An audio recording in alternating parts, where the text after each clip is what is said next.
Hello, listeners. Here's an episode of Unsolved Files called Buzzkill, The Death of Dannie B. Today, we're diving into the case called The Heat Is On, and it's time to talk next steps for our favorite detective duo, Benny and Kyle. Let's break down what we know, what we suspect, and how critical evidence, especially the insect evidence, will guide us.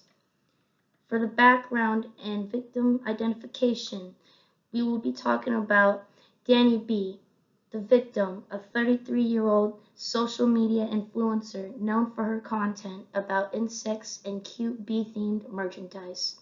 She was found deceased in her kitchen in late August during a brutal Nebraska heat wave, temperatures hovering around 95 degrees Fahrenheit with no working AC.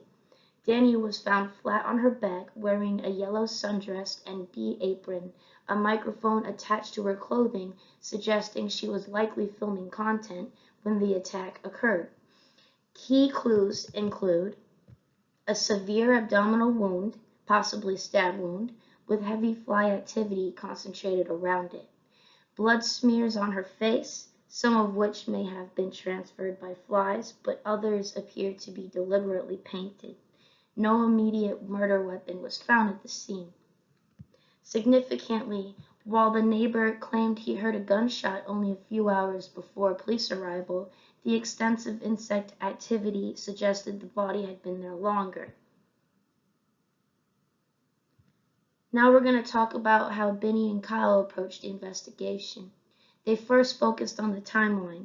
The neighbor reported hearing a gunshot just a few hours before police arrived, but Benny immediately noticed something wasn't right.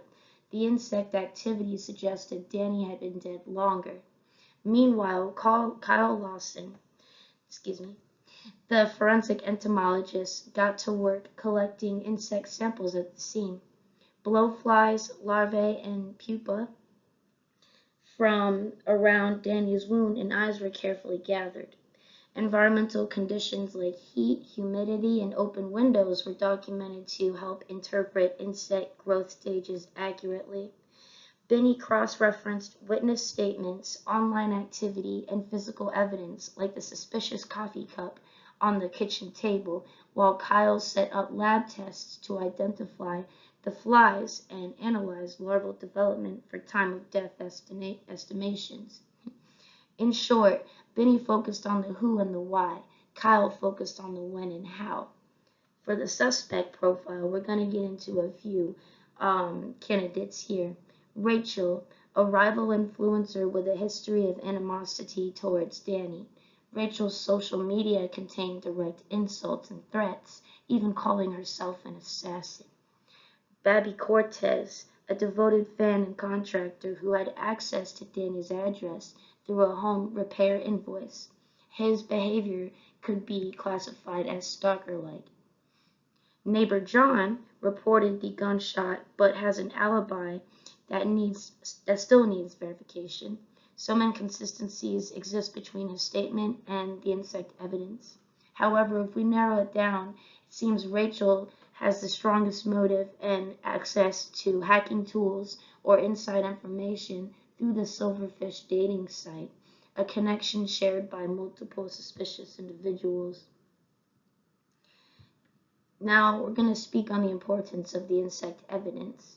It's absolutely crucial to solving this case, and here's how. Post-mortem interval. Blowflies were already abundant at the scene. Given the high temperature and open window, insects would have colonized the body quickly. By studying the developmental stages of the larva, eggs, first instar, second instar, etc., a forensic entomologist can estimate how long Dannie had been dead. For body movement, if insect colonization is inconsistent with the body's current location or environmental exposure, it could suggest the body was moved. Possible toxin detection. Certain species, like blowfly larvae, can be tested for drugs or toxins, which might reveal if Dannie was drugged before death, another layer to investigate. Now, let's take a look on how the evidence should be analyzed. Species identification, collection of samples of larvae, pupa, and adult flies. It's done under a microscope using morphological keys. Stage and size measurement. Measure larvae to determine growth stage and correlate this with known temperature-dependent growth rates for the species. Toxicology analysis. Analyze larval tissues for drugs, poisons, or abnormal chemical compounds. And environmental matching. Compare the insect evidence against temperature records, humidity, and exposure to determine if the body's environment changed at any point. This may be a roadmap for how forensic entomologist Kyle could approach this further. For the next steps for Benny and Kyle, here's what they could prioritize right now. Obtain a full autopsy report, confirm cause and manner of death, secure Zoom call logs and video files from the neighbor to verify his alibi. Subpoena the silverfish records to find out who had direct or indirect interactions with Dannie, including Rachel, Bobby, and possibly others. Analyze the mic and camera footage to see if anything was recorded around the time of death. Process the insect evidence ASAP. Every hour matters when it comes to precise PMI estimations.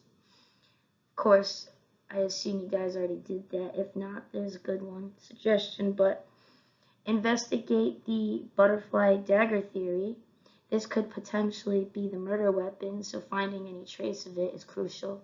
Some final thoughts are, if we can't solve this case completely today, at least following the flies might just lead Benny and Kyle to justice for Dannie B.